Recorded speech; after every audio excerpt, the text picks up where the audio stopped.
we do in the first paper, in the first project. The second project is looking at the relationship between financial news and Islamic stocks, and comparing that relationship with non-Islamic stocks as well. So what we do is we look at financial news as reported in the newspapers, and we create a new data set of financial news.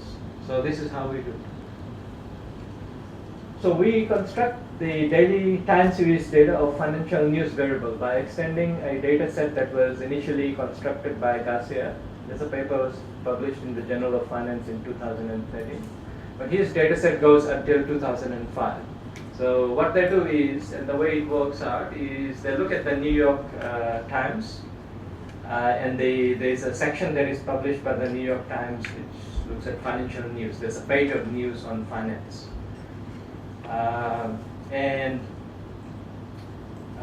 So they extract that page of news every day, and they use a software to extract the positive and the negative words out of the news article.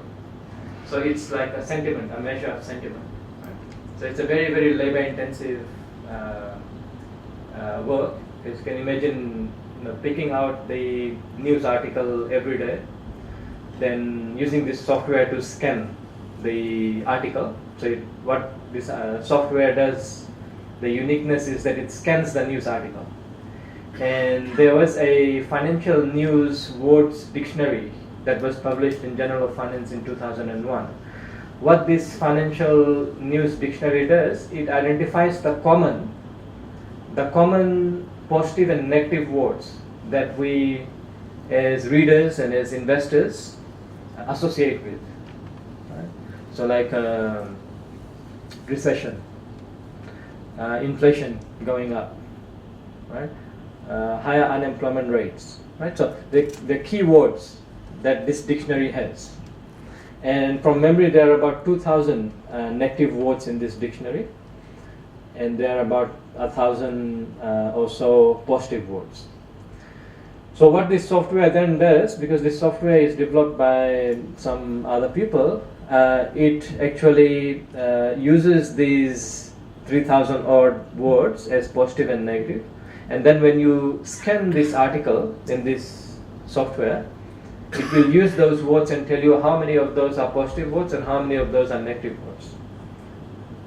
Right? That will contribute to our sentiment measure.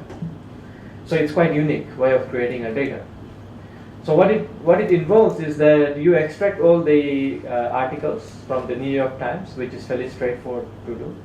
You convert it into a text file because you will get these articles as a PDF, and then you have to convert it as a text file because this software reads the text files, the TXT files. So what I'm doing now is I'm telling you the methodology of constructing this database so that you get a feel, because this is only a very few papers have done this type of work on extracting the data.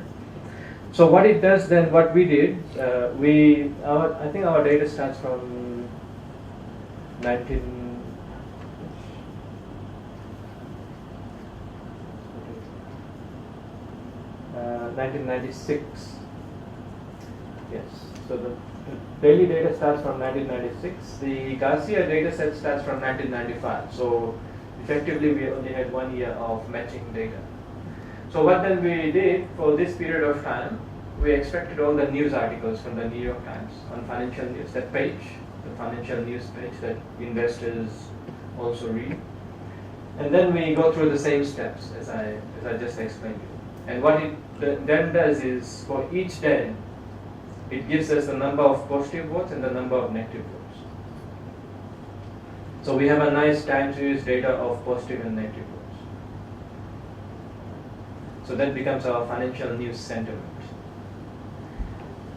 Now what we then do is, we then say whether we can use that financial news to predict the stock returns of the 18 Dow Jones price indices. 9 indices are Islamic, and the corresponding non-Islamic stock returns. Okay, and these are the regions for which and countries for which the indices is there: Asia Pacific, developed, emerging, European, global, Canada, UK, USA. So what it means is that we can do a horse race, a direct comparison of the relative importance of financial news, both negative and positive, on predicting Islamic stock returns versus the corresponding non-Islamic stock returns. So that's the idea here. And of course, one other thing we do in the process is that if we are able to predict, as you will see we can, if you are able to predict the stock returns, then you can devise trading strategies based on that. The idea behind trading strategies is that it will tell you how profitable each of those market or country-specific indices are. Again, this is a horse race between non-Islamic stock index and Islamic stock index. So it will tell us, as an investor, if you had invested in Islamic stocks, would you be more profitable compared to non-Islamic stocks? So that's the idea, using financial news, which is widely read and widely used as a measure of sentiment. Okay, so daily data, then we run models. Now what we find is, I'll get to the most interesting of the results, the profits. So first we find that those news variables, the daily time series financial news, can predict both Islamic stock returns as well as non-Islamic stock. Right? So that's the statistics. Now we want to see the profits. This is the most interesting thing. So where you see underscore C, that means the conventional index, that's a non-Islamic.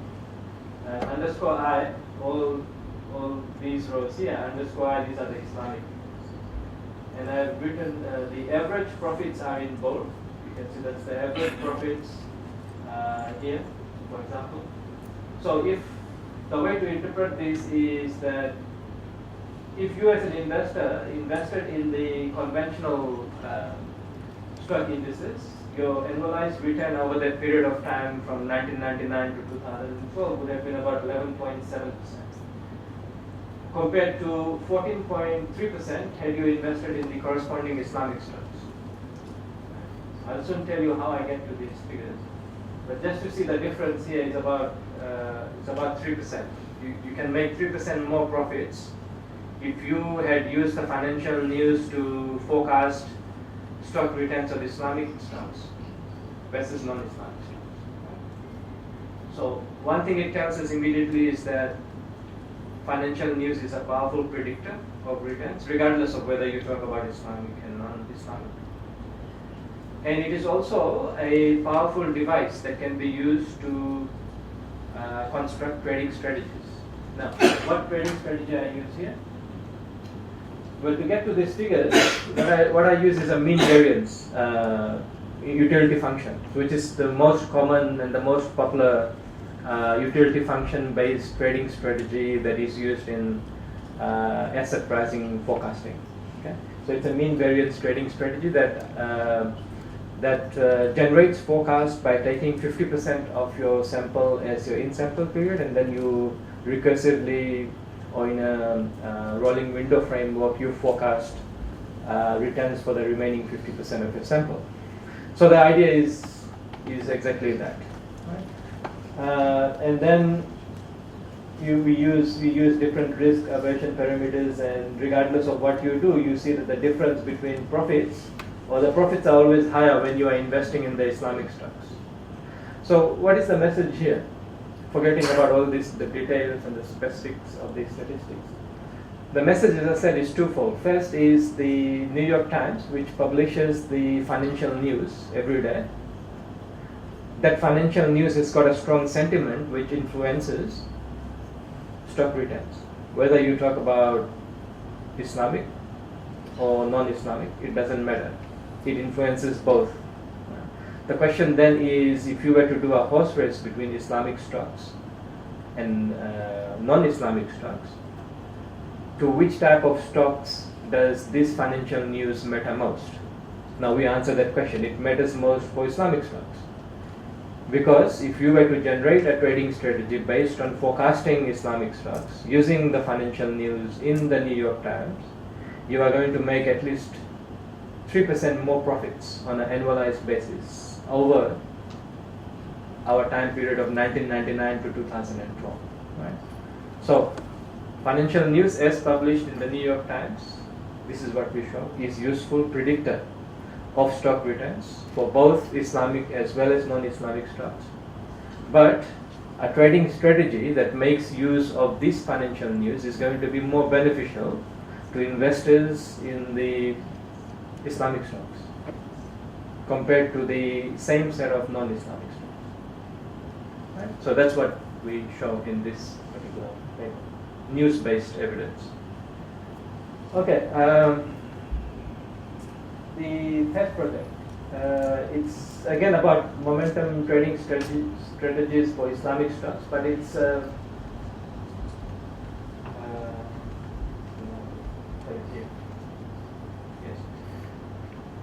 it's based on this one is based on Islamic stocks that are listed on the New York Stock Exchange.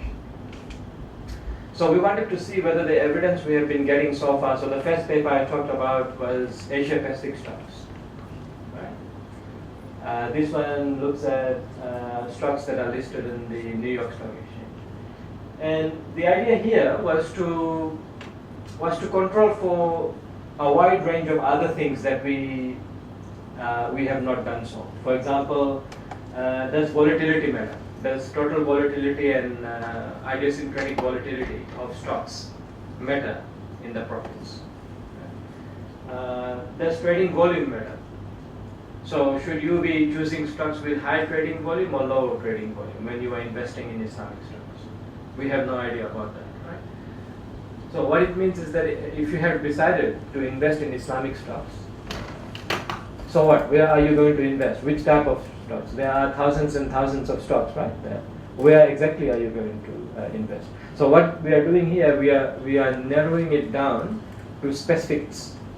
Okay. So assuming you have decided to invest in Islamic stocks, should you then be concerned about any particular characteristic of these stocks?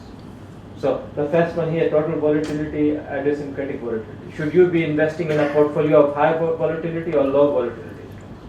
Should you be investing in stocks with high trading volume or low trading volume? Or for that matter, medium trading volume? Right? These are all questions for investors, right? BM ratio, the book to market ratio. Should you be investing in Islamic stocks that have low book to market ratios or high book to market ratios? Stock size. Should you be investing in small size Islamic stocks or large size Islamic stocks? So you see what we are trying to do here? We are trying to see if there are profitability patterns that are inherent in stock characteristics which will help an investor to narrow down his or her investment decision. Right? Simply saying that Islamic stocks, as we have been saying, are more profitable than non-Islamic stocks. Yes, it's good news for investors, but so what? So where should they be investing? Right? We know it's Islamic stocks, but where exactly? So in this project, we narrow down and come up with those specific sort of questions. And we also expand on that. We look at other things like, should you be investing in Islamic stocks when the market is doing well? So up market versus when the market is not doing so well. Would that be a strategy? Right? We also look at seasonal patterns. Should you be investing at the beginning of the year? Is there a January effect, for example? Should you be investing in December? Should you be investing in any particular month? Should you be investing in the month of Ramadan? Something of that sort, right? Because these are more specific questions that come to mind once you know that you want to invest in Islamic stocks. Okay? So we try to answer 7-8 different sort of questions in this particular paper.